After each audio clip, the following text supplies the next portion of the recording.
All right, everyone. Welcome back to another episode of Seriously Podcast. I'm I'm Brittany. Mary. And today we are switching it up. You know, we usually do web series, digital series, and, seriously podcast. But we said, let's give some films some love, some short films and stuff. So today we are talking about anime created and directed by the one and only Greg Calley, who we have with us today. Hey, Greg. Hey. Thank you guys for having me first and foremost and switching up the format and letting a player in. I appreciate that. Thank you for coming in. Like, we're so excited to talk about anime. Yeah, I it's crazy because there's not a lot of podcasts that talk about film, black and black series and different things like this, and that have a dope perspective at it at the same time. So that was like the main reason I was like, let me reach out and see if there's some kind of synergy where we could come chop it up, because a lot of these other podcasts, it's like they're either not for the culture or they're for the culture, but it's not very in depth. So it's always like a tough time. Like, you want to support black everything, but you know how it is when you want it to be good stuff too. It's like, yo, I don't want to support something black because it's black, but I also want it to be something I could be proud to share with people. And you guys definitely have that type of podcast. Thank you. Thank you. My God. Thank you. So No doubt.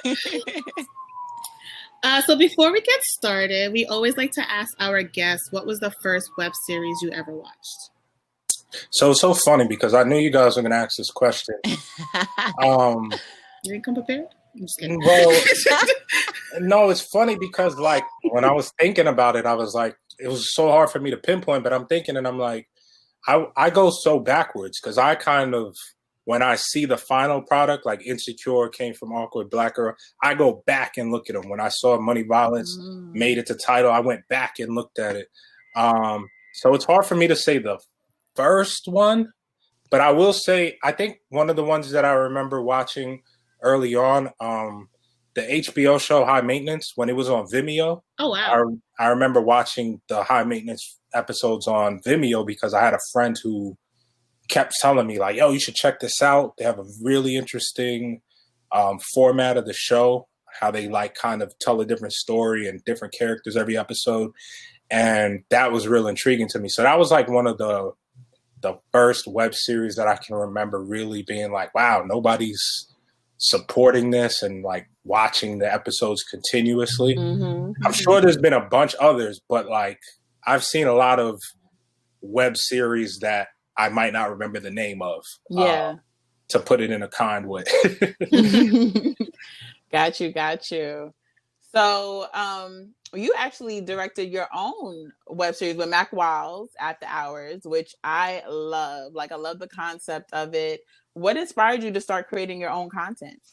So this is crazy because I think, like, you know, when you get older, you start looking back like, yo, how did I get here? How did I do this? How did I do that? I'm sure you guys have had that moment with this podcast where you're like, yo, how the hell did we start podcasting? Yeah, we do. So for me, I think a big part of what it was ever since I was like in high school, I was doing these kind of creative things where it was like in class, they would give me a small project and I would turn it into a production. And I didn't realize I was doing it until afterwards, when I start having conversations like this and people are like, yo, when did you start? So when I was in English class, we had a writing assignment and I decided to write a play, and it was called Learned in School. Pretty much what I did was I took Paid in Full and I turned it into a school related thing where they were hustling hall passes. It was like, it was like the funniest thing ever. Like, and we had like me and my friends acted out in class and stuff like that. And to me, it was like, before we had the technology to really capture it, we were already doing it. You know what I mean? Like, we had a school project, like make your own product. And I was like making commercials and stuff. So that was like the really OG beginning. And then and then I went into journalism. I was writing, you know, doing a lot of that stuff. And pretty much what ends up happening is a video guy that I was working with, long story short, I didn't have a lot of money to hire people. You know how when you're getting stuff off the ground, it's kind of like tit for tat, favor for favor. Yeah. So when it came down to do the edit for something, he was just like, yo, you don't know anything about video. You don't know shit about video. And I'm like one of the most competitive people you've ever met. So if you tell me I can't do something, like I'm gonna do it just to spite you. So I was like, okay. And I went out and I got a camera and I started shooting my own content. And before you knew it, I got really good at it. And the record labels that I was going to do interviews were like, yo, who's shooting and editing your stuff? And I was like, I'm doing it myself. And they were like, yo, we'll give you this much money to follow so-and-so around for a day. And when I started seeing the amount of money that was there, I was like, wait, what? So I started going into that whole thing, like the BTS video. And then I went on like the Nicki Minaj Print tour with Tinashe. Nicki Minaj? Yeah. I'm a Barb, so yes. Yeah. She said I'm a Barb. Hey, I respect it. Nicki was actually like, for everything that's like said about Nicki Minaj, like I've had a couple encounters with her, and she was one of the coolest people at that level that I've met. Like she owes me a game of spades to this day. I think she's running from me, but yeah, she owes me a game of spades. But she kept it really cool. Where we both grew up wasn't too far from each other, so we kind of bonded over that, and that was cool. Oh, Queens. I grew up in Elmont, which is like okay. I don't know right. what that is. That's my neighborhood. I grew up in Cambridge Heights. See, Everything you know what I mean? neighborhood. I could throw a rock Queens. and hit your house. I could throw a rock. Exactly. Wow. Just one step. We in Elmont. Yep. Literally. Yeah. So yeah, we bonded over that. But when I was on that tour and I was capturing all this content and I felt like my production was getting to a really high level, that's when I was like, yo, I have all these stories that I want to tell, and this BTS stuff, I'm not really telling a story. I'm really more so just capturing stuff as it happens. And I wanted to be able to have input on the storytelling process. And because I have like a degree in English and I'm so passionate about writing, it just made sense. Like, yo, I'm getting really elevated in terms of my concept of how video content should be put together. And I already have a storytelling background. So I remember going to Spike Lee and asking him like, yo, I want to direct, what advice do you have for me? And he was like, learn how to write. And I was like, I already know how to write. And he's like, what the hell you asking me for? You're good. And I was like, oh, all right. And leave me alone. Yeah, pretty much. It's just like, you know, because when it comes to the actual filming of stuff, cinematography, it's all about experimentation. Everybody has their own style. It's about how creative you can be. But at the end of the day, the reason that, and you guys love web series, the reason you love web series is because of the stories, not because of the quality, not because of what fancy camera they shot it with. Somebody could shoot with an iPhone, and if their story is good enough, that web series will be popping. So that's what really motivated me, knowing that, you know, looking at the film, kind of like the black film landscape, and I'm like, damn, in the 90s, we used to have all these great pieces of content, and then that I felt like were super original and had like, you know, these really great signatures to them. And then I felt like, yo, we kind of fell into a place where now they're just making the same movie over and over again. Talk about it. Oh my God, yes. So I'm like, boring. yeah, I'm like, until we start to create the content we want to see, and hopefully people support that content, and then we continue to rise up, that's the only way we're going to have this kind of renaissance where it's like, and now you can kind of see it where it's just like, you have Atlanta, you have Insecure, you got P-Valley, you got, you have a lot of these shows now that it's like, oh, okay, y'all are really hitting different pockets of the Black experience. So that's pretty much what's been inspiring me to create content. I just want to be a part of that. Yes. You had mentioned that when you were younger, you kind of imitated, you created a project that was kind of like based off Paid in Full. Was there any other shows or films that you watched that kind of inspires you today? Yeah, so definitely, I think, so I'm the youngest, my grandmother had 12 kids. So I have a ton of cousins, right? And I was for a long time I was the baby. Then there's like a few of my cousins who like my younger brother came 7 years after me. So until I was 7, I was the baby. So in a certain sense, I'm like the youngest cousin in a way, where it's like I have cousins that are 10, 15 years older than me. So the stuff they were watching when I was like 7, 8 years old and the stuff they were listening to, I kind of inherited that. So when they were like discovering the miseducation of Lauryn Hill, I was right there. When they were watching Boomerang, I was right there. So all of these things, I was watching them, and I didn't have the like maturity to really break down what I was seeing, right? But what happened is in 2017, I tore my ACL playing basketball, and I had to be in bed for like mostly in bed for like 6 months. So what I did was I went back and watched all of the like iconic Black films from the 90s, all of the stuff that I grew up seeing that I might not have properly understood. The Set It Offs, the Do the Right Things, Harlem Nights, you know, all those kind of classic movies, The Best Man, The Wood, like all these movies that I really loved, that I like felt like I knew so well. I knew the lines, but I didn't understand what they meant. You know what I mean? So when I went back and watched them as an adult, I was like, oh, there's so much nuance here that I did not understand. You know what I mean? Like for me, I didn't understand why Eddie Murphy looking at the girl's toes in Boomerang was such a funny moment. You know what I mean? As a kid, I'm like, yo, that's just silly.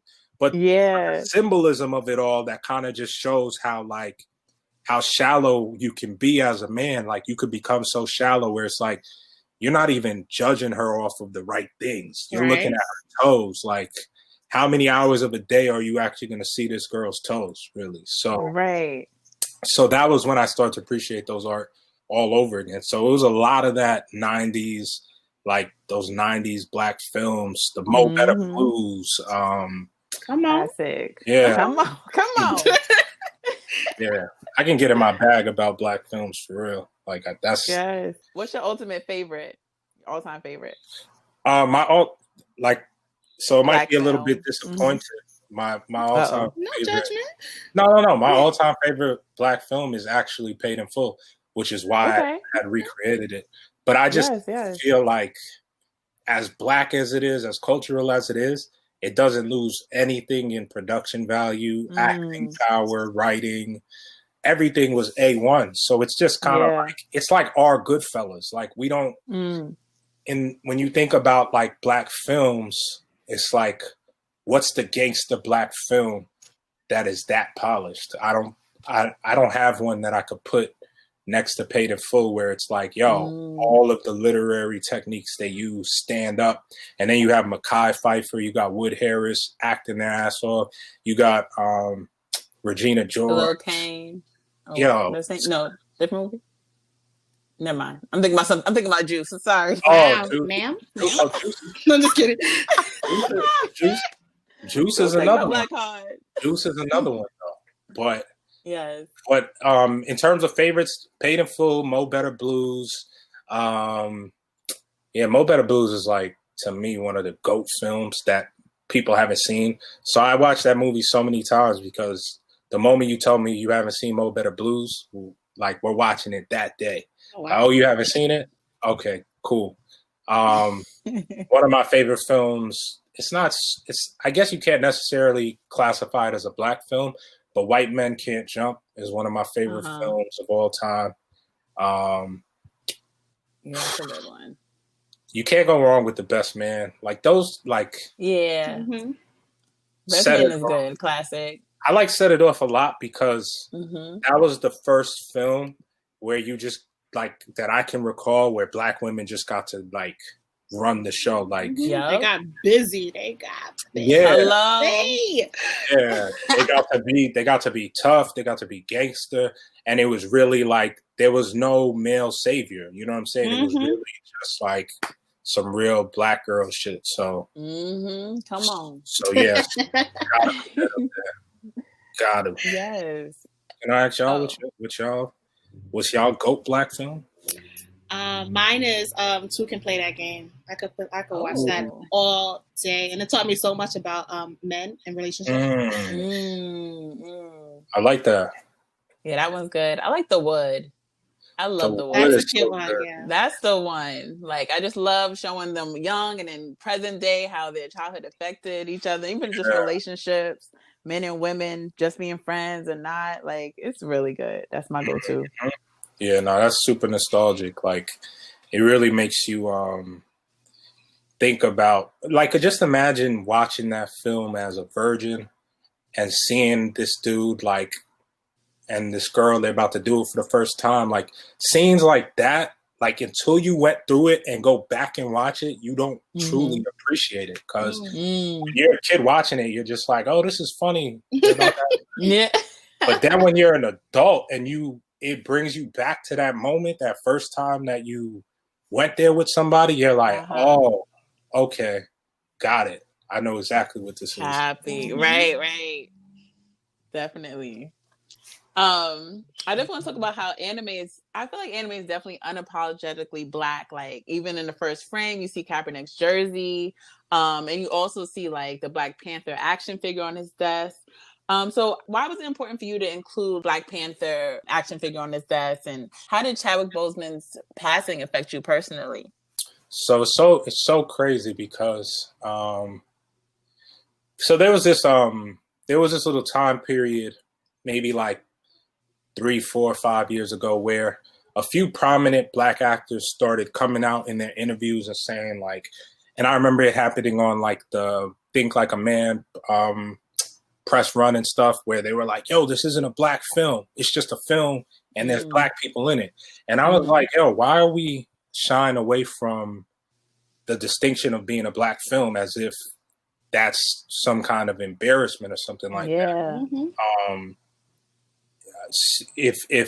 If you're looking at it as if like it's a knock on you, you're perpetuating the stereotype that Black films aren't the best. You know what I'm saying?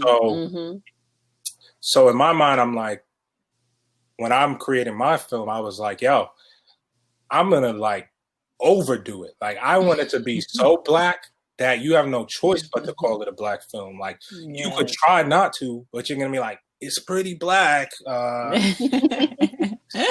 I'm not shying away from that at all. Like, so that's why, you know, when I sat down and we were thinking of like all the symbols and things we wanted to put into it, you know, Black Panther was really important because that was like $1 billion movie, and they got this black director, this young Black director, Ryan Coogler. They gave him an opportunity to steer the ship on one of the biggest, most expensive franchises to date. And then the cast was just so opulent, Black, beautiful. And what Chadwick Boseman did in Black Panther really took that to the next level, took it out the stratosphere, to the point where when I left Black Panther, it was one of those moments. It was similar to like when Obama got in office, where it's just like you walked out of the theater and you're like, yo, we got one. Like we got one. And he's the best superhero in the Marvel universe. That was the craziest thing about it.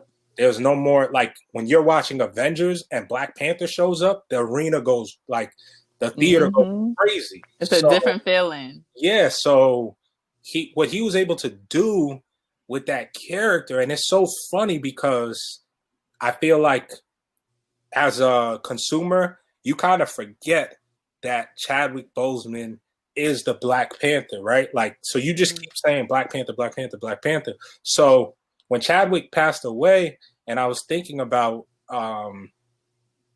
like all of the films of his that I've watched, and I'm processing the fact that he's gone. And I remember, like, when I was going to go to film school. So like I said, I have an English degree.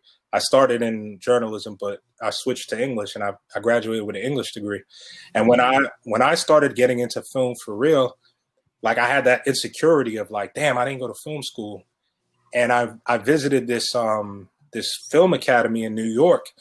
And when I sat down with the dean, like he was selling me on the fact that, yo, Chadwick Boseman went here. And this is when he just did the James Brown movie. The Jackie Robinson movie was out. So he was like, yo, Chadwick Boseman went here. Da-da-da-da-da. We shaped him. We molded him. And that right there, I was about to take a whole lot of money just off of the like clout of it all. I was like, yo, Chadwick Boseman went here. I gotta go here. Right. And I eventually ended up like deciding not to go. But that was one of the things that, like, as I was processing him not being here, I was like, yo, just off of what he was able to do, I was willing to spend a lot of money to go somewhere, thinking like, yo, if I can get even some of what he picked up, then I'll be happy. So that was one big way. And then when we started thinking about the film, and I'm like, yo, Chadwick Boseman is in anime. Like, he is the Black Panther. Like, he's in the joint. He's in the film. Like, he's in the movie. So it was just very crazy to me to think about the like degrees of separation, how he performed so well in that film to the point where I remember we had to pay extra money. I had ordered a figurine online and it wasn't going to make it in time. So I had to go on Amazon and order another one and pay like twice the price for it. And everybody was like, yo, we could just put something else. And I'm like, nah, Black Panther gotta be on his desk. If we don't have Black Panther on his desk, like, I'm not shooting the scene. That's real. Yeah, I wanted images of blackness that were gonna last forever. And it doesn't matter at what point in time, like 100 years from now, you see that action figure, you'll know who Black Panther is. You'll know, you know what I mean? Like, so that to me was the reasoning behind that. And that was the impact. So for me, with Chadwick Boseman passing, it's just like, you know, me and Mac Wiles, we submitted this application to Netflix, and they asked, like, one of the things on the application they asked was like, yo, if you could cast anyone, who could you cast? And I wanted to write Chadwick Boseman's name, but I literally said to Mac, I'm like, yo, Chadwick's out of here, man. There's no way we can get him to come do a film at this point. He's on top of the world. Like we got some work to do before we get Chadwick on set. And unfortunately, we won't have the opportunity, but I think he put a good body of work out there that sure did. Yeah. Last a long time. Yeah, legends like Thurgood Marshall. 42 was such a good movie. Yeah, 42 was amazing. Yeah, so sad all over again. But let's get into anime because I need to lift my spirits up. Let's do it.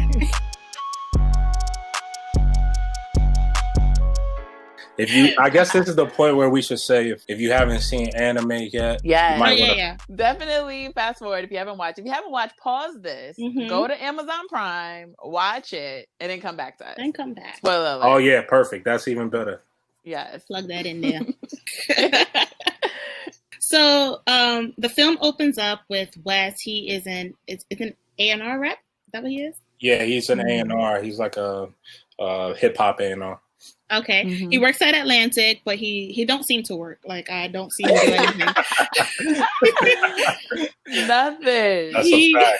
He's asking his friend to cover for him while he goes on the date. But real quick, what is it? I know you guys have met hip hop. You've met A&Rs before, right? No.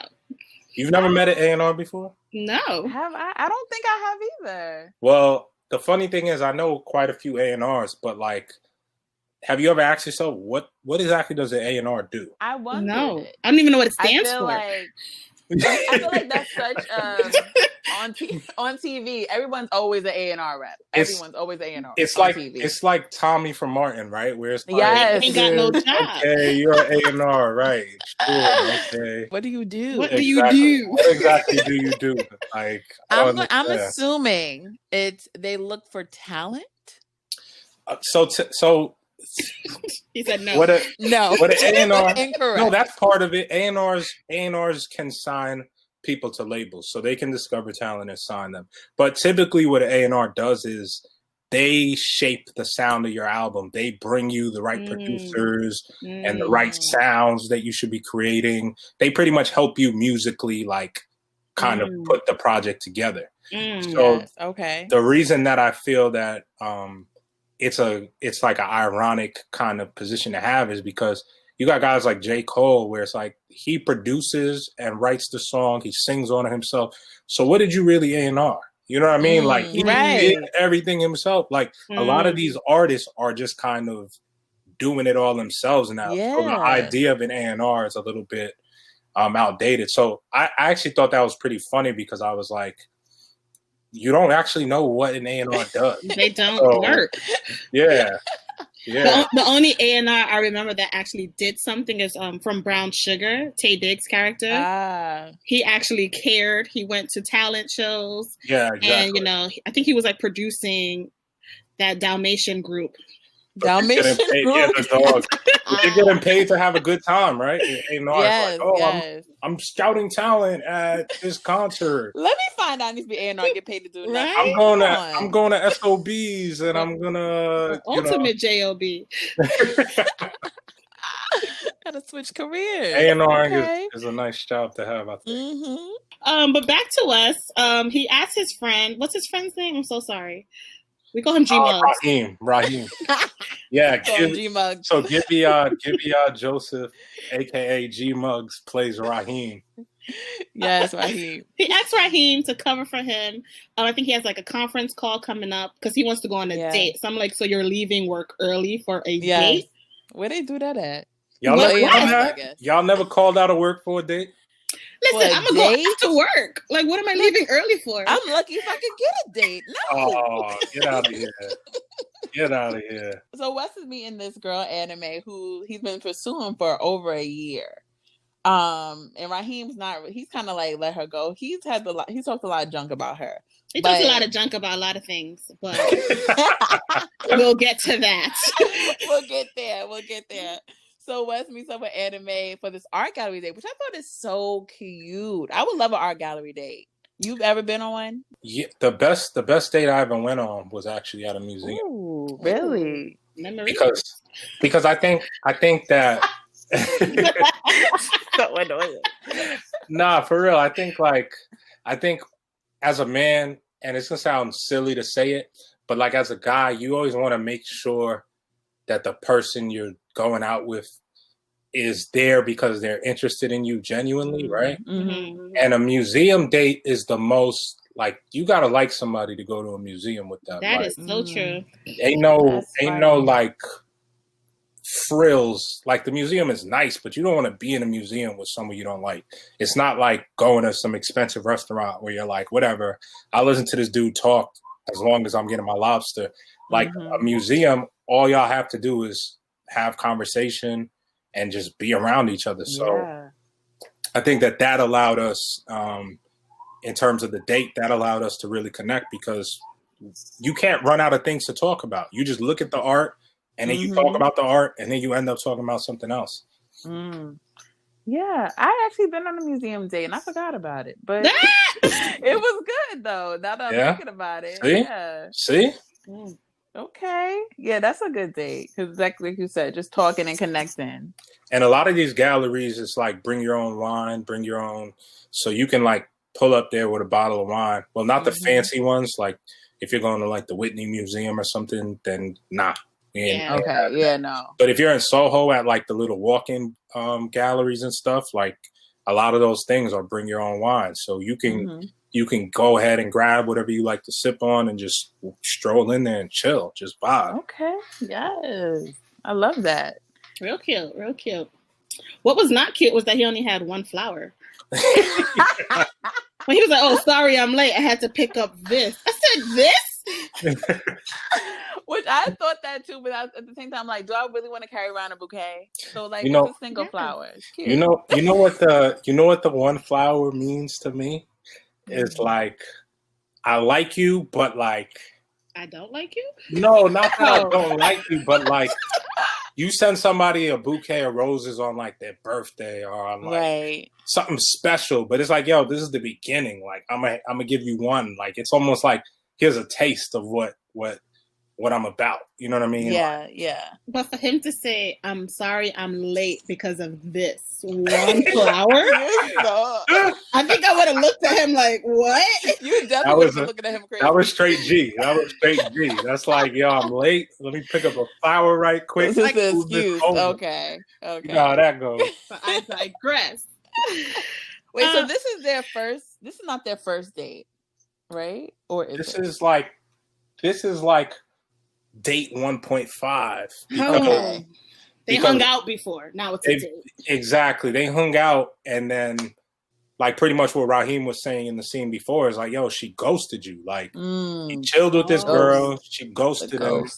That's why he's like, oh girl, I ghosted you for a year. Cause it's like, this is one of those, you know how sometimes you'll meet someone, you chill, it doesn't go anywhere. And then later on, y'all kind of like, let's try this again. Let's see what happens. Yeah, I'm usually pop back up. So yeah. So it's that was the kind of time they was on. Like, okay, this is date 1.5 because we kind of had one, but you know. Now you got me reflecting on my love life here because I'm usually the ghoster, so I'm like, word, you be ghosting people? Yeah. Yeah. Whole world, man. Hi, my name is Mary, and I'm a ghoster. I'm a ghoster. But we don't really call it ghosting. We call it fading away. Yes, we do a fade out. Okay. Fade out. Fade out. Just slowly fade away. But why? Why is that? You just don't, the closure isn't worth it to you? Closure. What a word. Just fade out is better because we don't want to hurt nobody's feelings. Wow. And you never know how some guys might react. Some guys are really crazy. So yeah. So you just is that just I'm leaving you on red, I'm not answering your calls until you get the picture?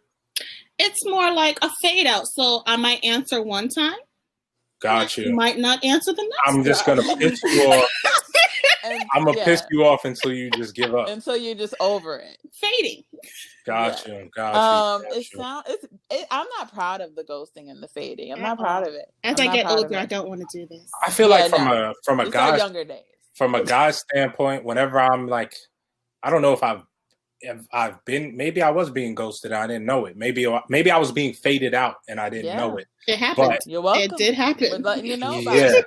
But whenever I'm in that kind of thing, I'm just like, yo, what's the hot and cold about? Like, because for me, if you just told me you're not interested, you'll get rid of me a lot faster than if you're you would think and not answering. But not a lot of guys are direct like that who appreciate directness like that. A lot of guys, when you tell them like, I'm not really feeling this, I don't think that we're good together. I'm not changing your mind. They think that you don't know what you want. Like and they keep trying. They're like, nah, it's cooler. Let's just hang out, see where it goes. But you're not listening to me.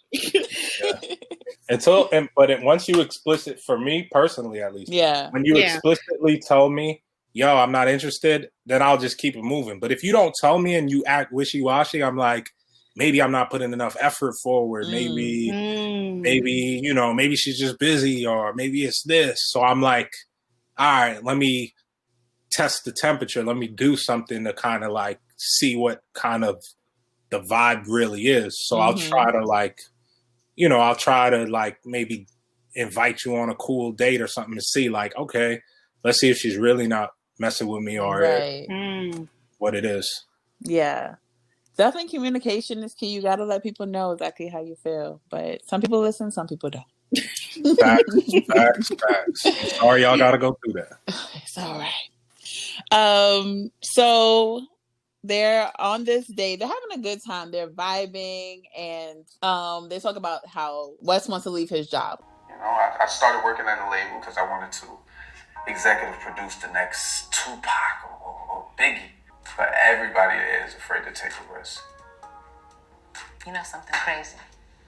I went to FIT because I wanted to become a celebrity wardrobe stylist. And somehow I find myself 3 years into a fashion merchandising gig at Macy's, where I decorate storefronts featuring garments I wouldn't even recommend to my worst enemy. And that's so real with everyone. Like, you go to school for one thing, then you get stuck in a certain job. And it's like, how did I get here? Right. Like, this is not what I'm even passionate about. So relatable. That's the struggle, right? It's Yes. like, and this is why, like, this is the part of white privilege that a lot of white people don't understand. Right. Is that a lot of us don't have a dad who, like, oh yeah, he plays golf with Jimmy Iovine. Come work at Interscope Records. Right. Right. Like most people have to go do the worst intern job for my God. Yeah. over a year and then get paid bullshit salary to work at their quote unquote dream job. Yeah. And you're stuck in two places. Either A, you get in the door and then you get so undervalued and so like underappreciated that you end up hating the thing you loved. Or you just don't even get opportunity. You're just on the outside looking out like, yo, I don't even know how to get that job. Like I want that job. I don't even know how to get it. Right. Yeah. So you find other ways to like supplement income because you got to eat, you got to pay rent, and then you get stuck in doing that. So it is give hard. up on that dream. It's like from outside, looking outside from the window, it's like, oh, well, I can't get to it, so I'm just gonna give up. And the way we work, right, is you put together a budget and you put together a lifestyle, and once you become comfortable within that lifestyle, you kind of accept the status quo. So it's like, okay, I can afford to do this once a week. I could afford to do that. I'm kind of comfortable where I'm at. And you kind of get complacent. Yeah. It's hard out here. Sure.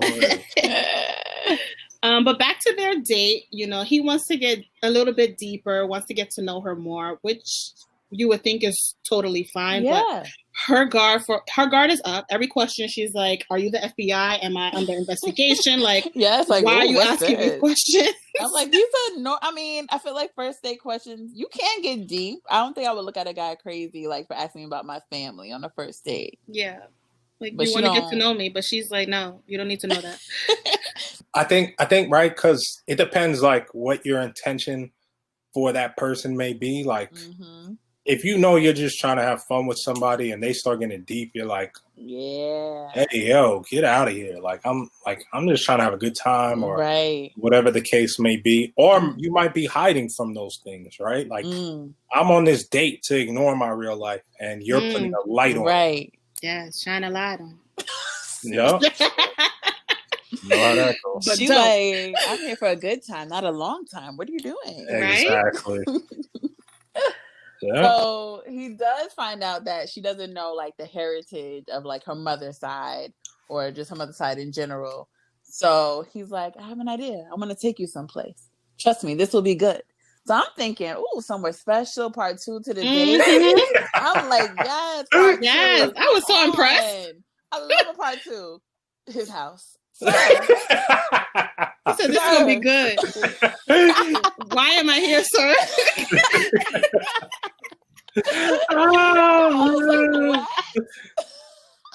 Talking about trust me. Okay.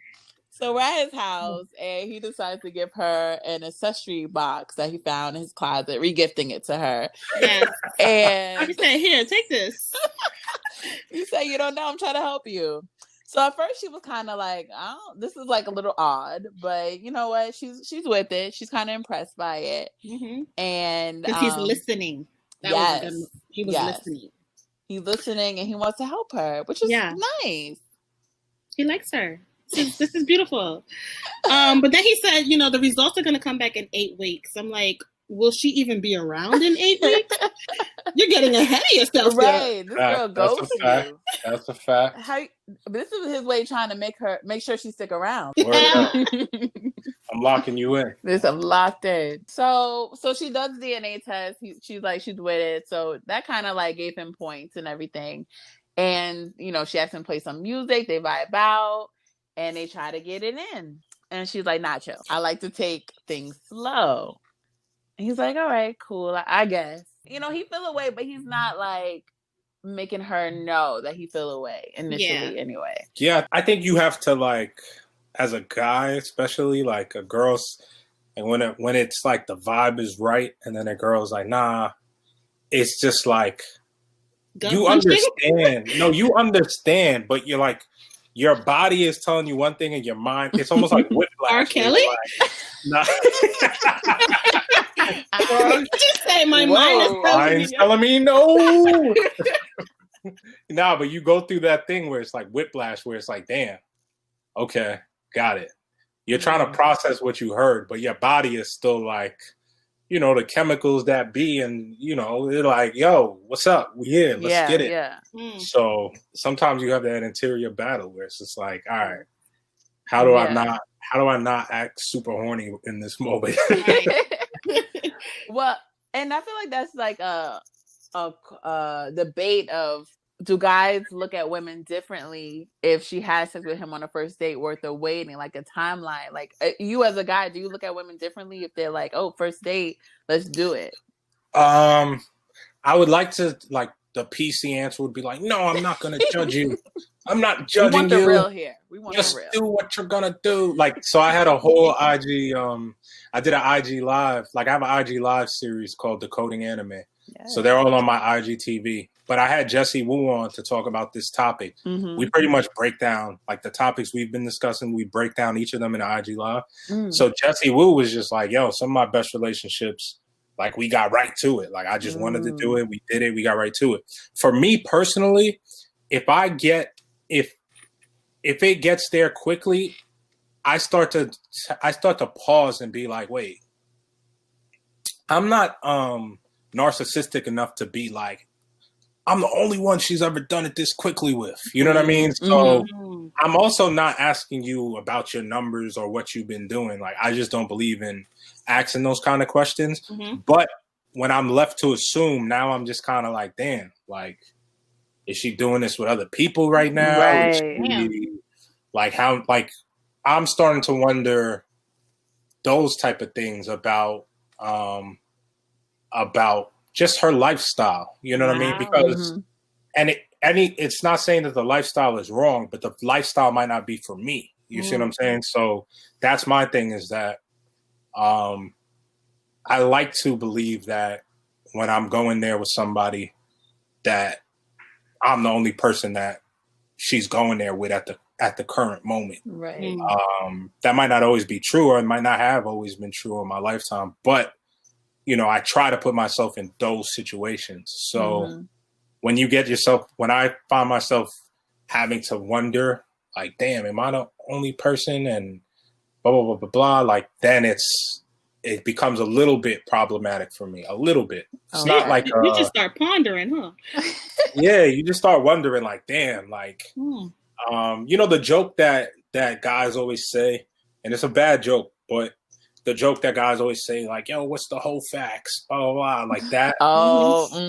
So now it's just like, it's a weird thing too now in this new age where it's like, you meet a girl, you follow her, you see 3 of your boys that might be savages are following her, and now you're like, they follow each other.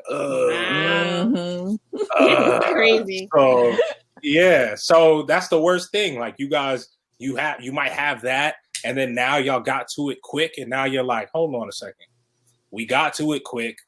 3 of my savage friends, y'all following each other. He's liking all your pictures. Like, now I'm starting to get paranoid. I'm like, yo, what's going on here? But like, as a guy, like if you're thinking about, like, okay, oh, what is her life about? But why are you even like trying it on the first date if you're going to like question her motives?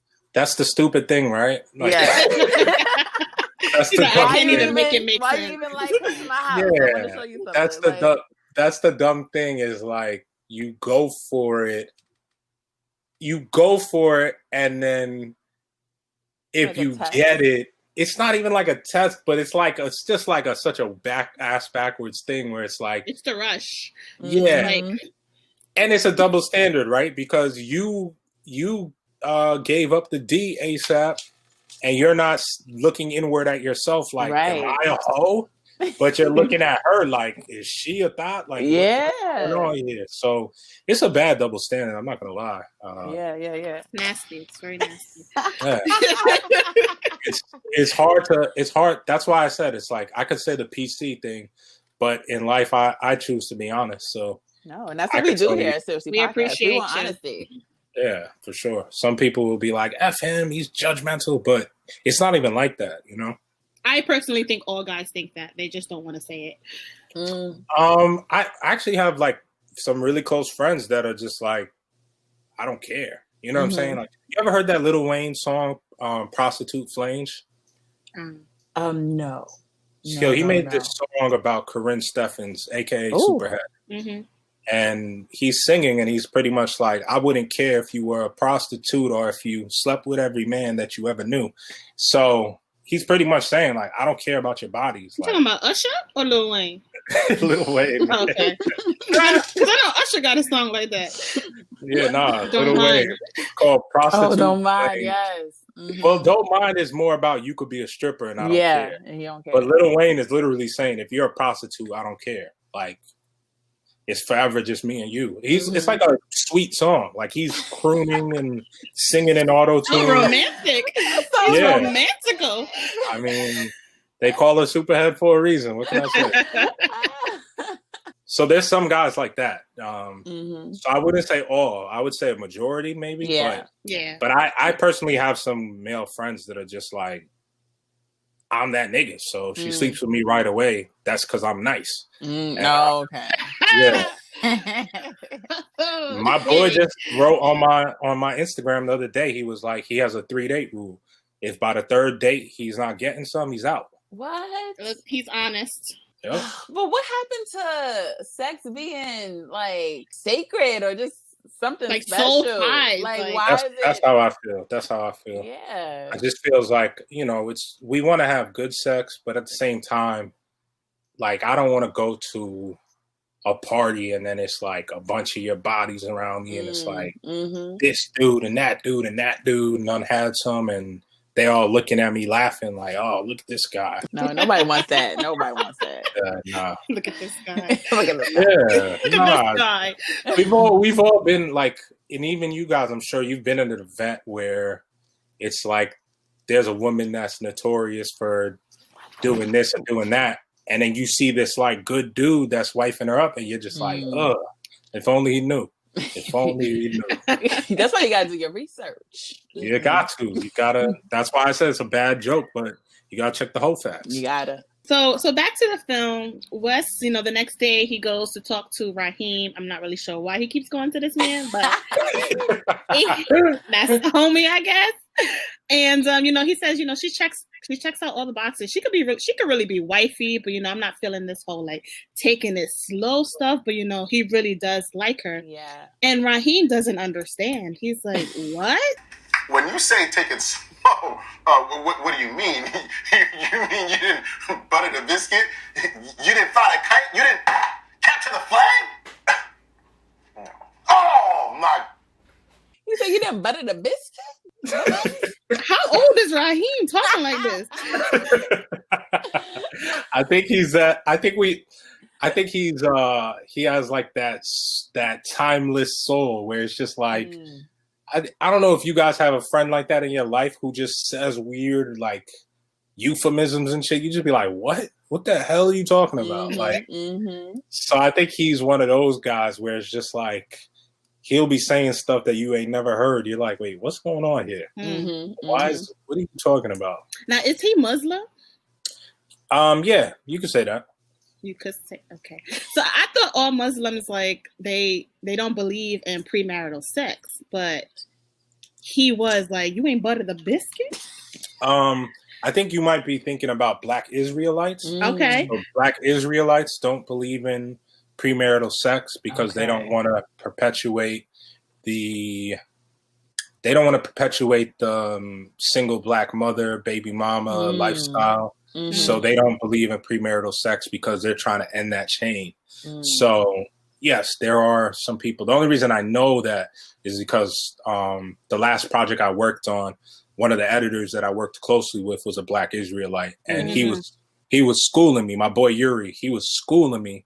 We went to a Miami Heat game, and I'm like, because we were working on a Dwayne Wade documentary. So we go to this Miami Heat game. They hooked us up with tickets, and I'm like, yo, look at these women. And he's like, bro, put your blinders on, man. He's like, I don't look at that. And I was like, wait, what? And he was like, nah, I don't look at that. And then he started kicking game to me pretty much. And I was like, damn. I was like, yo, I respect it. Yeah. Yeah. But it ain't for me, dog. I'm a butter the biscuit, you know what I mean? Butter. My research is based off 90 Day Fiance, and all the Muslims, they all say like no sex before marriage. So. I think there's like a spectrum of Muslims, you know. So, Okay. yeah. But anyway, Raheem just ends up getting these crazy ideas into his head, trying to define her, which I was not feeling. Like he's saying she's a virgin, she must have another dude that's handling her. Like got him really thinking, and this kind of changes West's perspective. Yeah. And now he kind of has like an attitude. Right. He's like, I'm a cuddle. You better believe that. I'm a cuddle. I'm a handle that. I'm a handle believe that.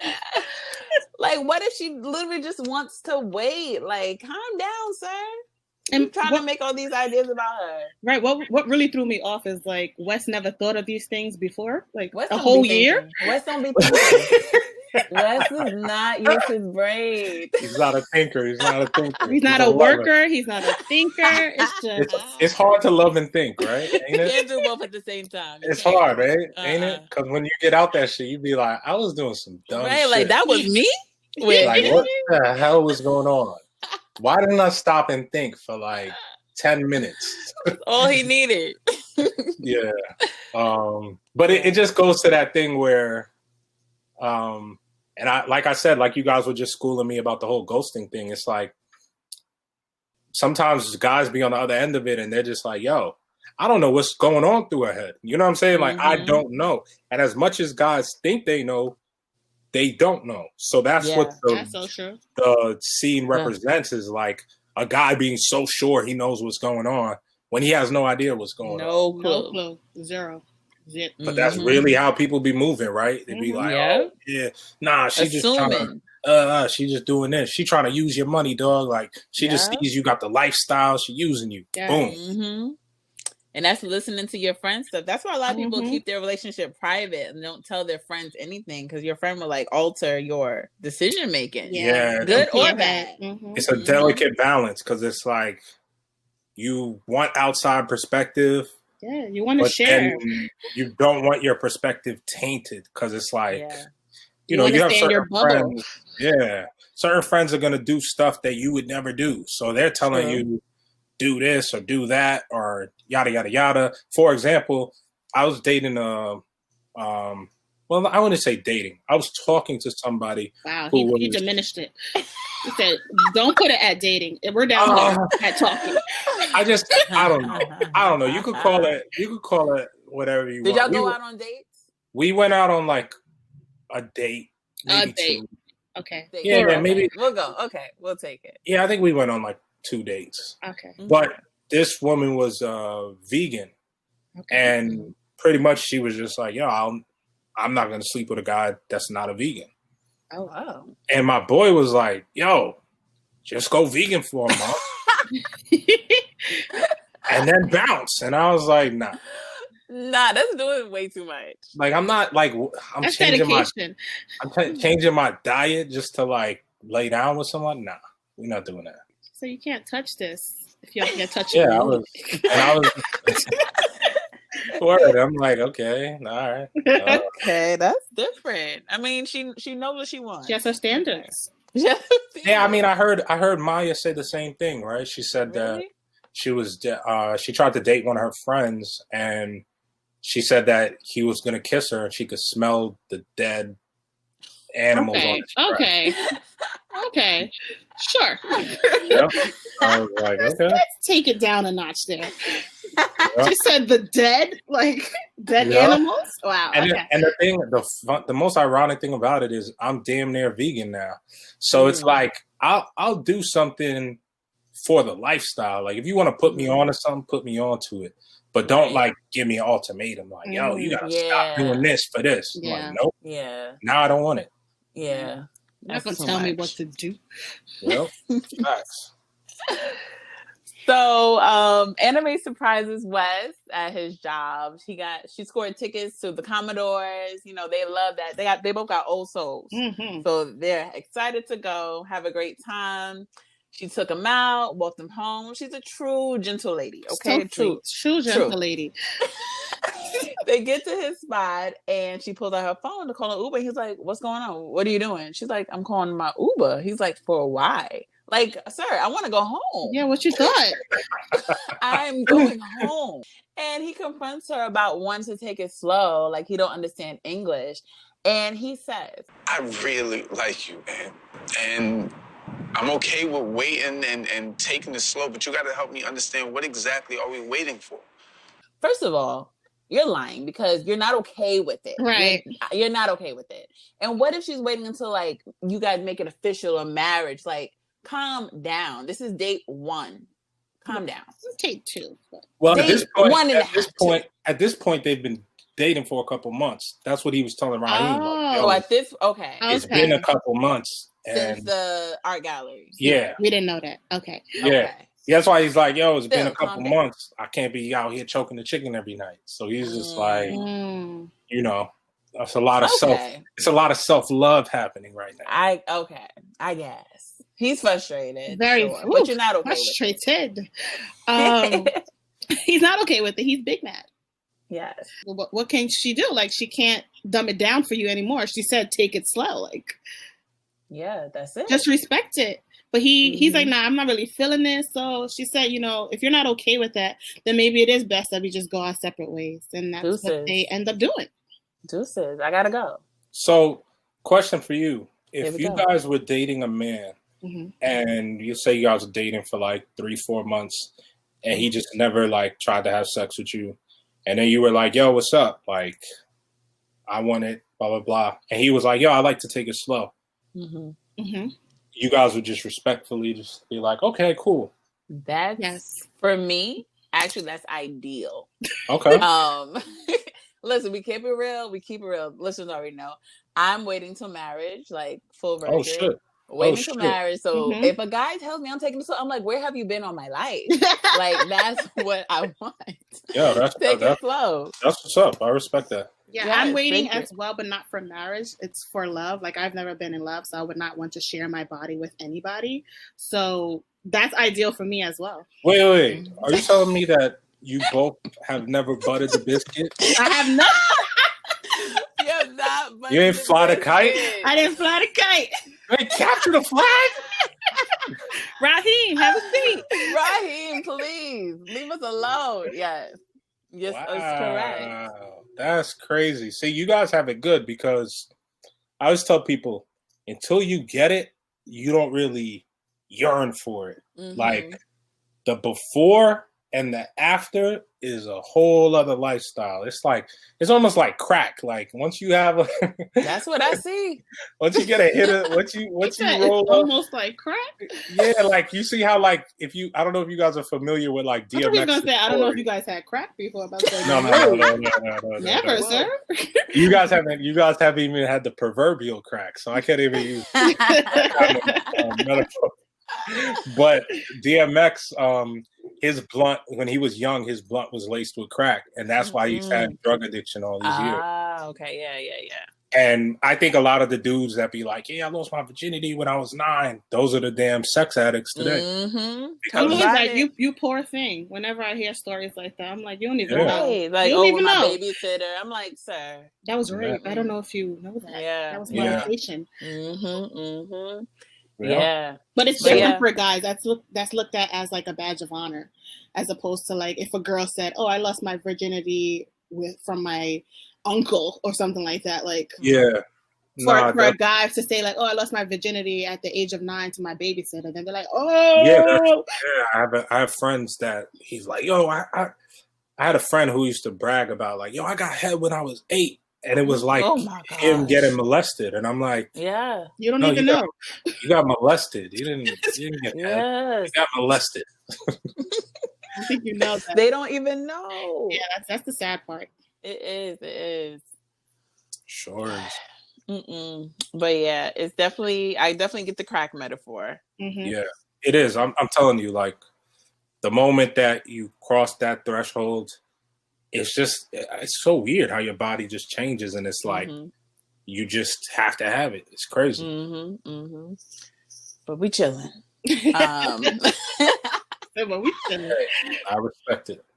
So Wes, so at this point when they have the party, it's a year from now, right? How much time has passed? So I feel like from here until the party, it's been about a year. Okay. Yeah. Okay. So he's still at Atlantic. All that talk he was talking at the art gallery was just talk. Like he ain't going nowhere because money talks. So he didn't want to walk. Right. Period.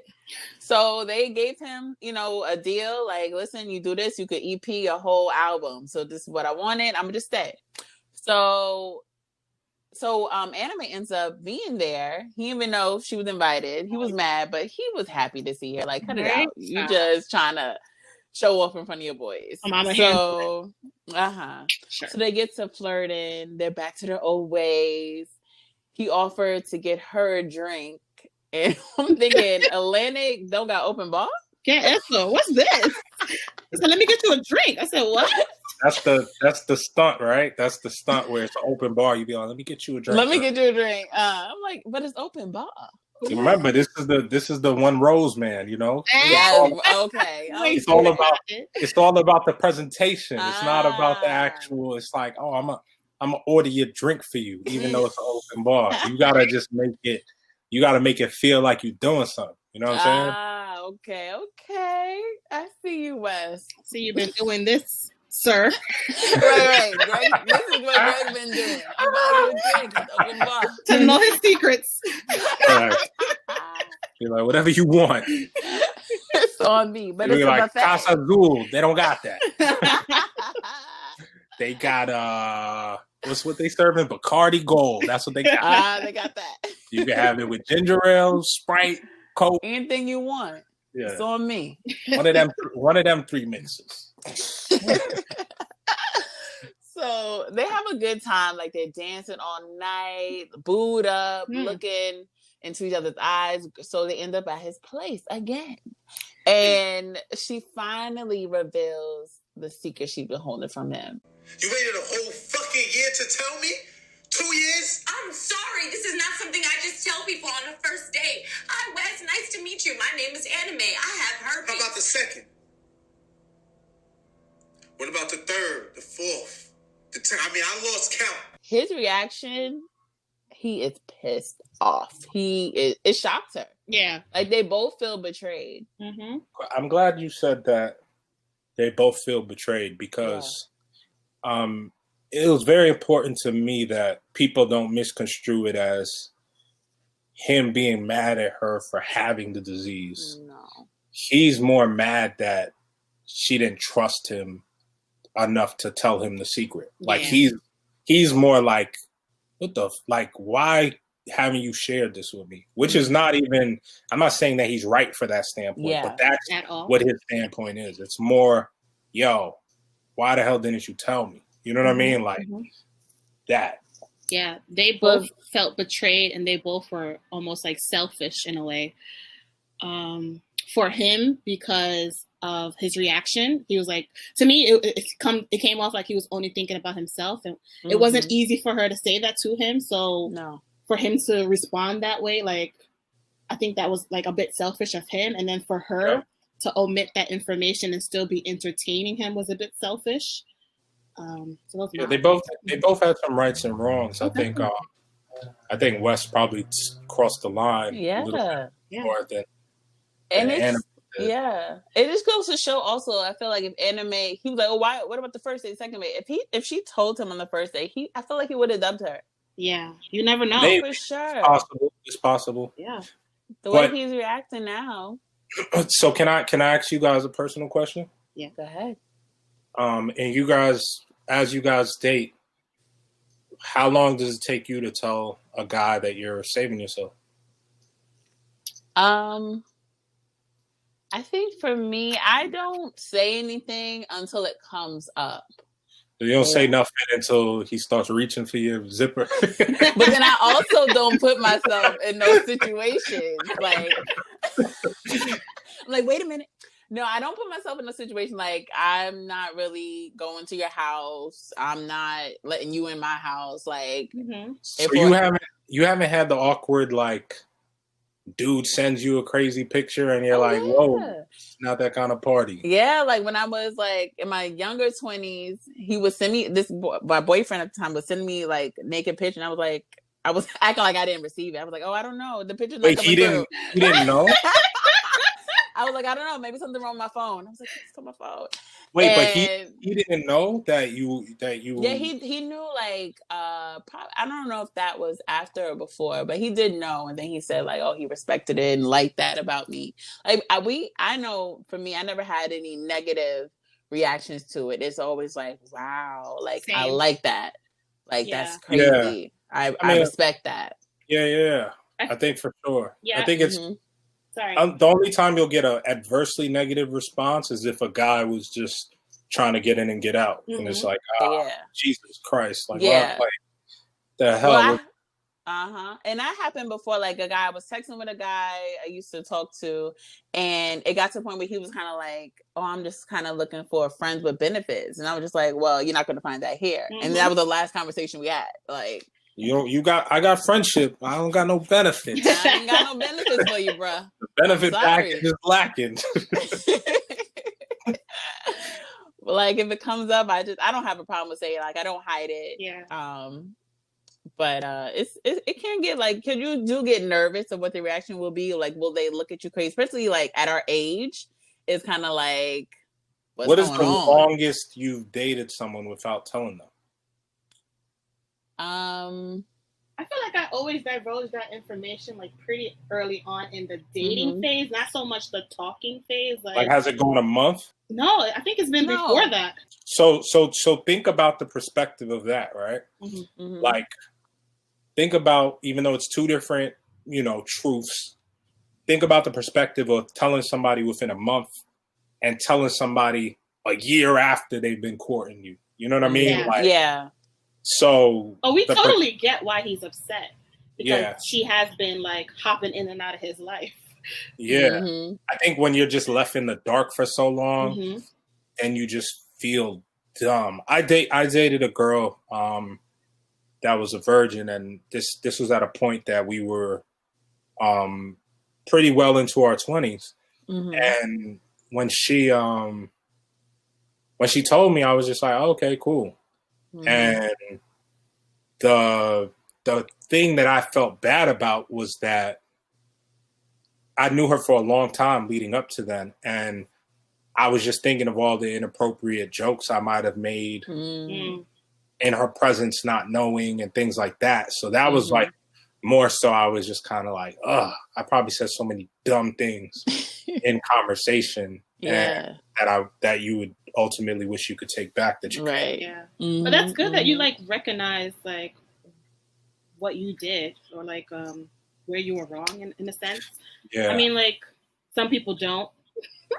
So that's good that you did recognize, like, oh, I shouldn't have said that kind of joke or something like that. So with her, did she tell you like when y'all was in the midst of like making out, or was it just That's a conversation? Exactly it was like it was literally like the first time we ever kissed, and then she was just like, boom, and I was like, okay, got it. But the way she said it was as if she thought I was gonna try to rip her clothes off or something, and I was like, I wasn't even on that type of time. Like, whoa. Nah, literally, I wasn't even on that type of time, because it was like, yo, this was a new thing. Like, I wasn't like just trying to get to it. So when she told me it, I was like, oh, did you think I was trying to like, but I think she was smart for that, because she probably was just like, yo, I don't want to be making out with this dude for however many minutes and that he's, doing this or doing that. Like, so I could totally understand that. How long did you guys date after she had told you? It was a long time, and we didn't go there, and that was my choice for us not going there. But it was probably like, it was more than 6 months. Let's say that. Yeah. It was probably between like 6 months and a year, like maybe like 8 months, 9 months, like that type of period of time. Okay. Yeah, it's a tricky situation, but like I said, no one has any negative responses to it, which is good. I think if you're transparent about why you're doing it, what you're doing it for, then if I'm just looking for fun, then I'm just gonna respectfully dismiss myself, because I'm gonna be like, yo, I'm not. Why am I going to waste your time? Exactly. Or you're looking for this, and this is what I'm offering at this point in time. So I might as well not waste your time. And then if you're looking for something greater, then you're like, boom, this is some shit I've been looking for my whole life. Right. So that's why I kind of feel like Anime, maybe she should have told Wes, because that way, if he was going to dub her, it would have saved her time wasted anyway. Because the right guy for her will be like understanding, will be more willing to do like the work, the research. Like, ooh, let's get into the research first of all. Okay, so he ends up telling his dumb friend Raheem, but in this case, he's not dumb because Wes seems like the idiot because he said she doesn't even look like the type. Like, sir, what the hell does the type look like? Even his friend is like, say what now? Yeah. What the fuck? And even Wes is like, yeah, you're right. Like, what are you saying? You just Raheem, talk. I think that's Raheem's redeeming moment, right? Yeah. As ignorant as he is, he has a line where it's like, come on, man. Yeah. Like, I might joke around and say this, that, but like that was, that was across the line. Yeah. And but this is the realistic mind state that people move around with, right? All the people in the world having raw sex. They don't ever ask people if they have something. They don't ask them for a test. They just assume because this person's good looking that they're clean. And ironically enough, after we shot the film and we were on the film festival circuit, that's when the whole Usher rumors started going around. And I thought it was very interesting because I'm reading the comments and seeing people's reactions and stuff like that was very interesting because people think that a guy like Usher can't, how would Usher, like you, in your mind, people were struggling to understand the thought of does he or does he not have it? And, to this day, he's never really addressed it. And the thing that I respected about him not addressing it, and I didn't take him not addressing it as a confirmation that he has it, but I took him not addressing it to be more so, and I could be wrong, but I feel like if I was in the situation and someone accused me of having it and I knew I didn't have it, I wouldn't come out and speak down on it like it's this, oh my God, no, I don't. Because at the end of the day, there's 1 in every 4 people have this thing. So I'm not going to come out and bash it. Y'all be negative all y'all want. The only person I have to let know if I got it or not is the people that I'm sleeping with. So at the end of the day, like 2 days ago, they just said Usher's expecting his third kid with his girl. So if he does have it, he obviously had to have that conversation with her. Right.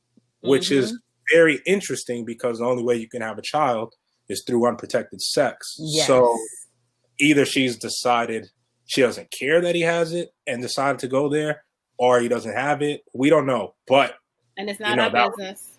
It's not our business. But I just think it's I just thought it was interesting, like after we had the film already done and going on the circuit, seeing the general public react. You had a lot of that ignorance that was being perpetuated. So that's a realistic thought process that a lot of people have. They look at it like only dirty and this, that, the third people have it. And it's absolutely not true. Yeah, and there's so many levels to it. Like there's like certain, you don't get like outbreaks or like reactions to it. Like certain some people are asymptomatic. Some Yeah. people never get a symptom in their life. So they can have it and just not know. Right, exactly. I can't with this girl.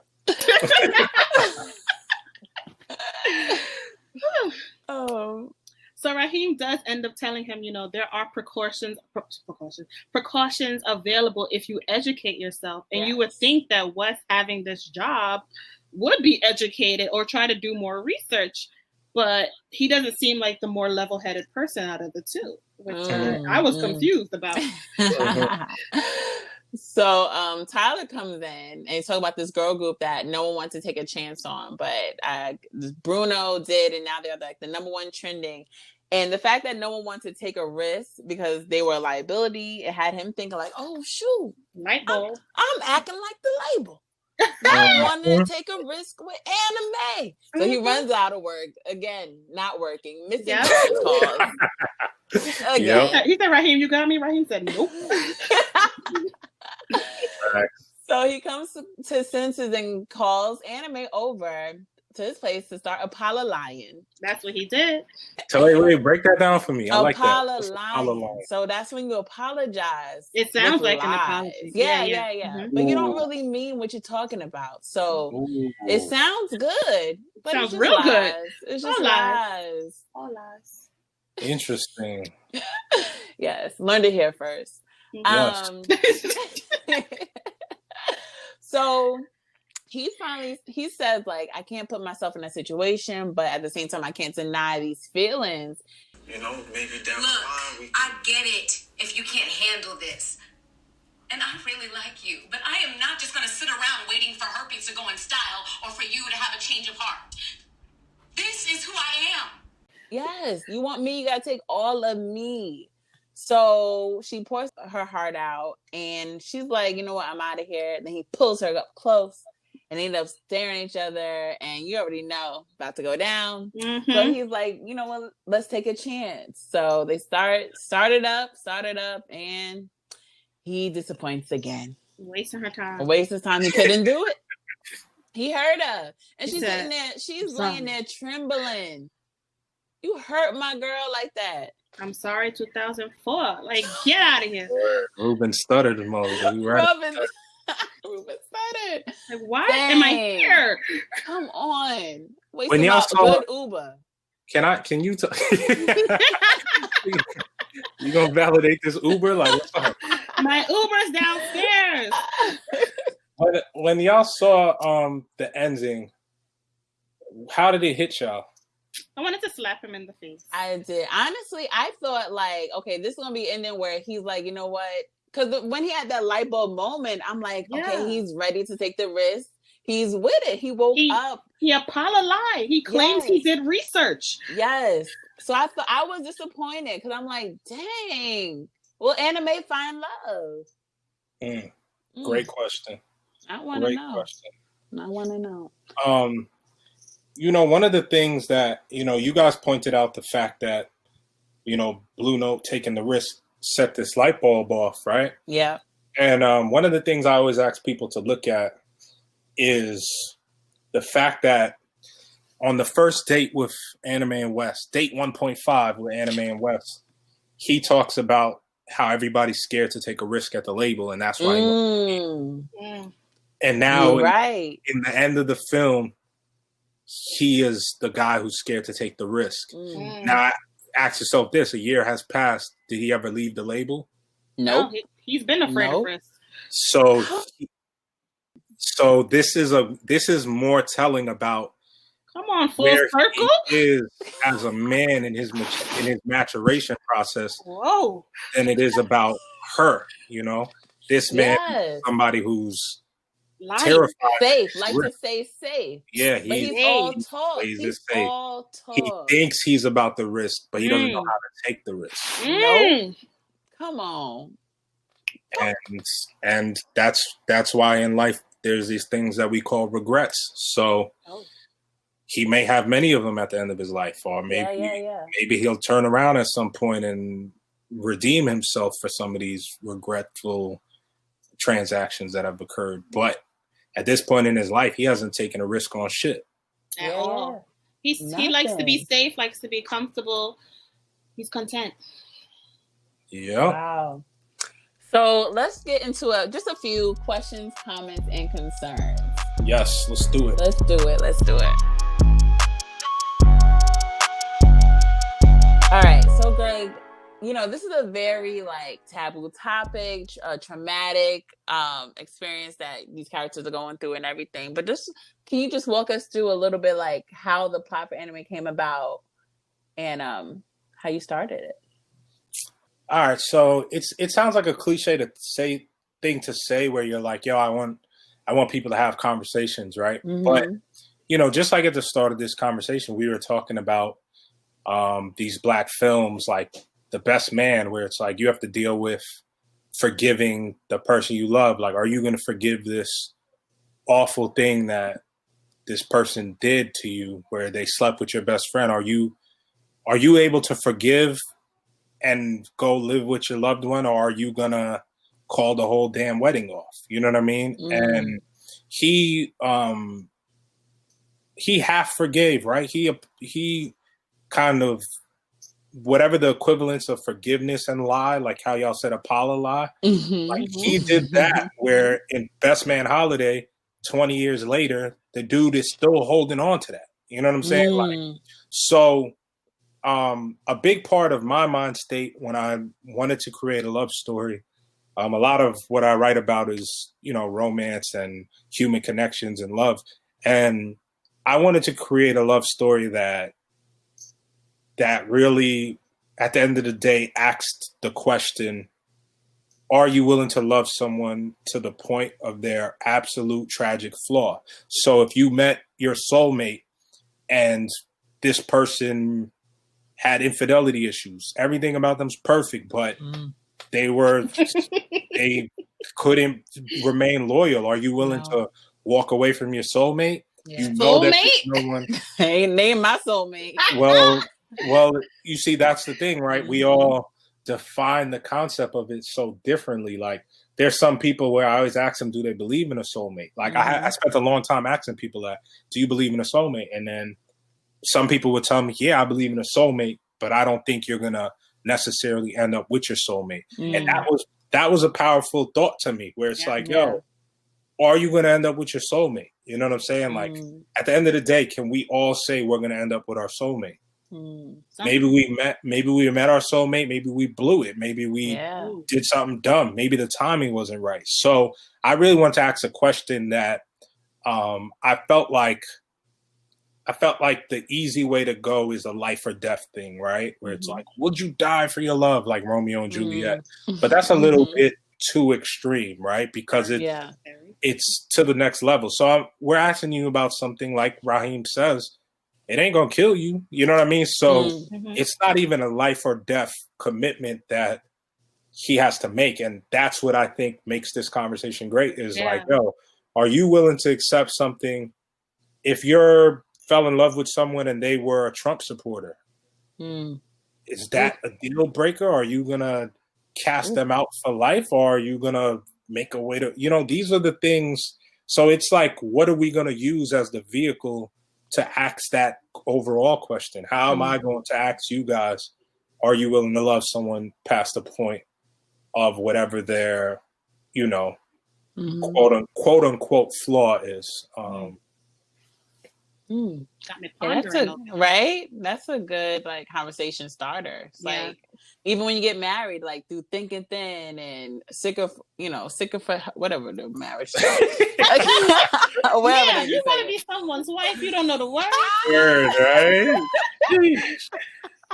Damn, don't learn the damn vows. She said whatever they say. Whatever they say. But you really have to think like how much you're gonna take or go through. That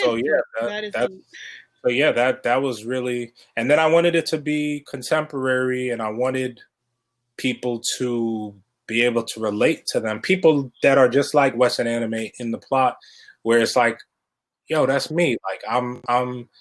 This is very much a story about people that don't have many facets of their life together. So, you know, and the thing that's beautiful about that is we've all been at a point where we didn't have our life together.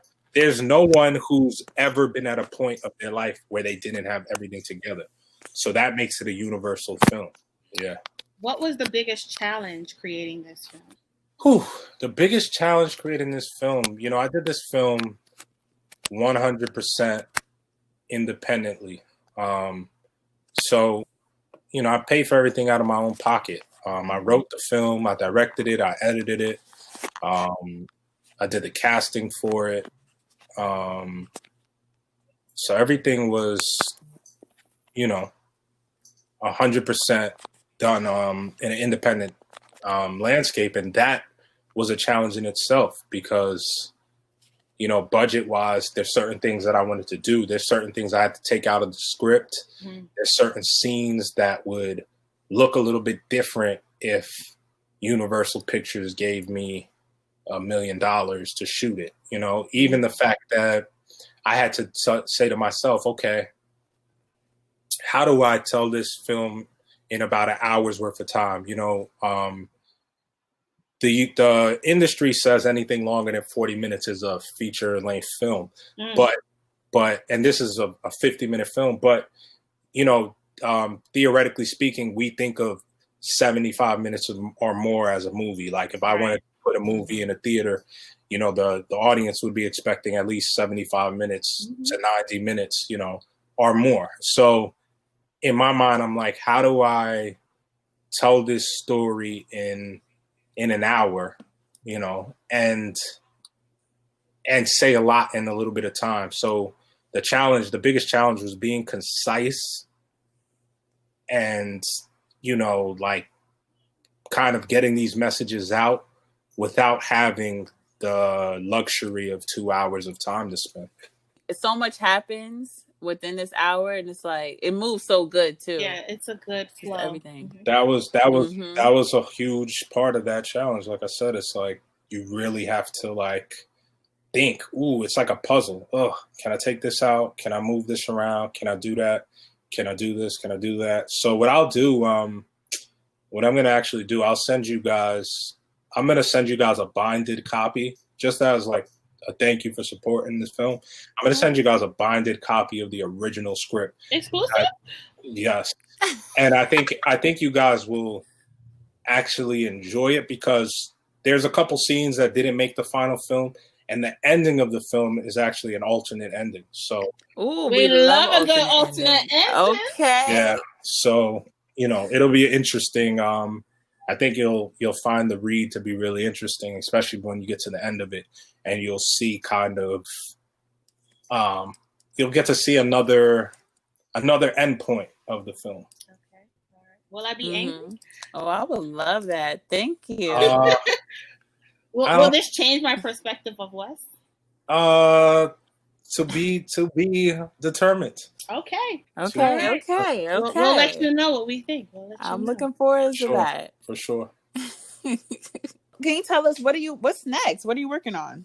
So a few things. So earlier, before everything shut down, the last production that I was able to get in, I directed a film called A for Alpha.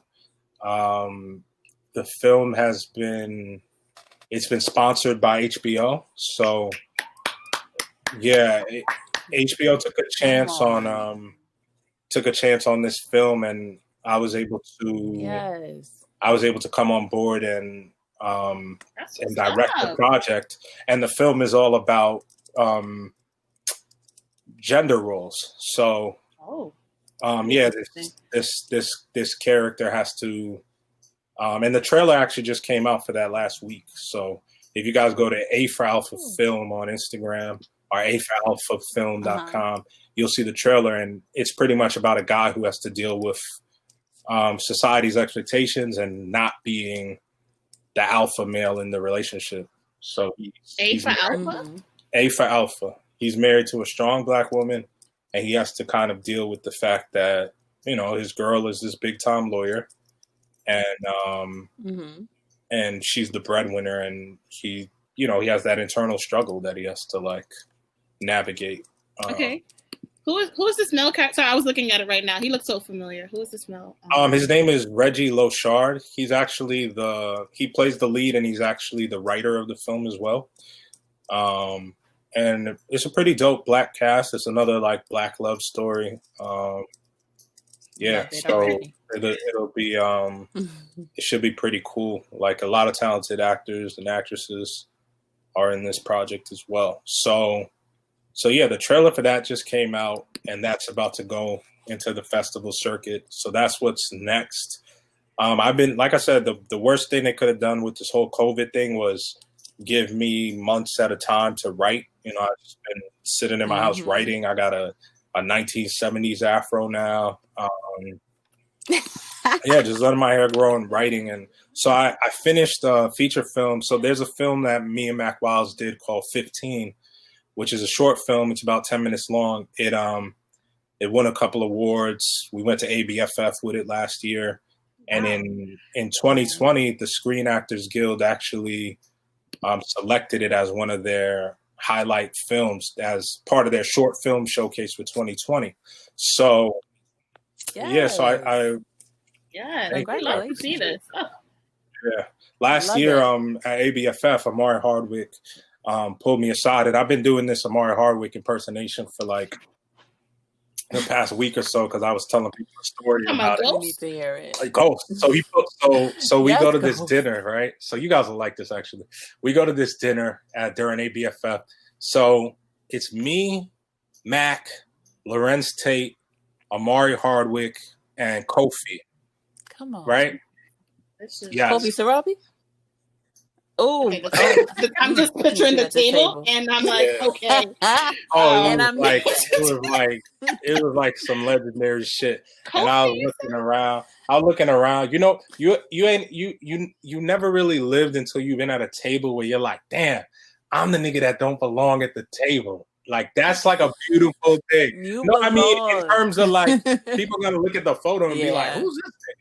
Like I appreciate this part of my life and my career where it's just like I earned my way here, but it's like in theory you're like, damn, I'm not even supposed to be here. What's going on? Right. So one of the guys from the film festival, he introduces me to Amari and he says, yo, this is Greg Calley.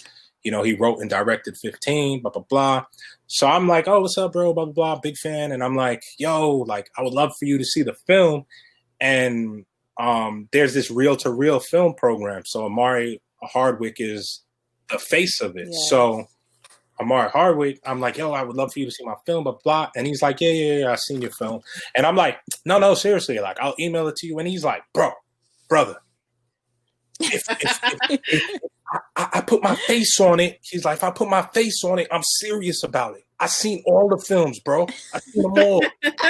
And I'm like, you does sound like. And I'm like, oh, for real? Like, what did you think? And he was like, it's dope.